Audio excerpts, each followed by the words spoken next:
ಧಾರವಾಡ ಲೋಕಸಭಾ ಕ್ಷೇತ್ರದ ಮೈತ್ರಿ ಅಭ್ಯರ್ಥಿ ವಿನಯ್ ಕುಲಕರ್ಣಿ ಇಂದು ನಾಮಪತ್ರ ಸಲ್ಲಿಸಲಿದ್ದಾರೆ. ಈ ಹಿನ್ನೆಲೆಯಲ್ಲಿ ಗಣಪತಿ ಗುಡಿ, ಉಳವಿ ಚನ್ನಬಸವಪ್ಪ ಗುಡಿ, ಕೆಳಗೇರಿ ಸಾಯಿಬಾಬಾ ದೇವಸ್ಥಾನ, ಕಮಲಾಪುರ ಪತ್ರೆ ಪಜ್ಜನ ಮಠ ಹಾಗೆಯೇ ಮುರುಘಾ ಮಠಕ್ಕೆ ತೆರಳಿ ಪ್ರಾರ್ಥನೆ ಸಲ್ಲಿಸಿದರು.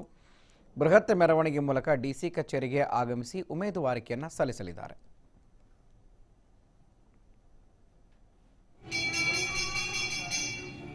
ಇವತ್ತು ಧಾರವಾಡದ ಕಾಂಗ್ರೆಸ್ ಹಾಗೆ ಮೈತ್ರಿ ಅಭ್ಯರ್ಥಿ ಇವತ್ತು ನಾಮಪತ್ರವನ್ನು ಸಲ್ಲಿಸ್ತಾ ಇದ್ದಾರೆ. ಮಾಜಿ ಸಚಿವ ವಿನಯ್ ಕುಲಕರ್ಣಿಗೆ ಅದೃಷ್ಟ ಸಿಕ್ಕಿದೆ.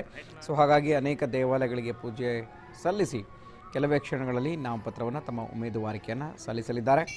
ಕೊನೆಯವರೆಗೂ ಕೂಡ ಹೋರಾಟ ನಡೀತು. ಧಾರವಾಡದಲ್ಲಿ ಯಾರು ಮೈತ್ರಿ ಅಭ್ಯರ್ಥಿಯಾಗಿ ಕಣಕ್ಕಿಳಿತಾರೆ, ಕಾಂಗ್ರೆಸ್ನಿಂದ ಯಾರು ಇಳಿತಾರೆ, ಜಾಕೀರ್ ಸನದಿನ ಅಥವಾ ವಿನಯ್ ಕುಲಕರ್ಣಿನ ಯಾರಿಗೆ ಮಣೆ ಹಾಕಬೇಕು ಅಂತ ಕಡೆಯದಾಗಿ ವಿನಯ್ ಕುಲಕರ್ಣಿ ಪಾಲಾಗಿದೆ ನಿರೀಕ್ಷೆಯಂತೆಯೇ.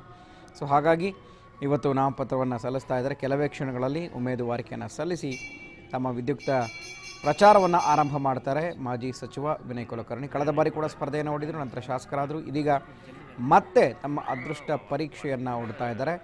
ಧಾರವಾಡದಲ್ಲಿ ಬಿಜೆಪಿಯ ಪ್ರಹ್ಲಾದ್ ಜೋಶಿ ಮತ್ತು ವಿನಯ್ ಕುಲಕರ್ಣಿಯ ನಡುವೆ ನೇರವಾದಂತಹ ಹಣಾಹಣಿ ಇದೆ.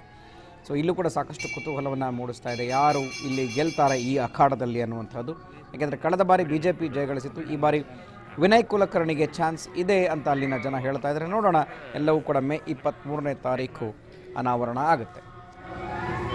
ಎಷ್ಟೇ ಬ್ಯುಸಿ ಇದ್ದರೂ ಏನೇ ಕೆಲಸಗಳಿದ್ರು ಫಸ್ಟ್ ಹೋಗಿ ಎಲ್ಲರೂ ತಪ್ಪದೆ ಮತ ಚಲಾಯಿಸಿ ಒಳ್ಳೆ ಅಭ್ಯರ್ಥಿನ ಆಯ್ಕೆ ಮಾಡಿ. ನಮ್ಮ ಸರ್ಕಾರ ನಮ್ಮ ಹಕ್ಕು.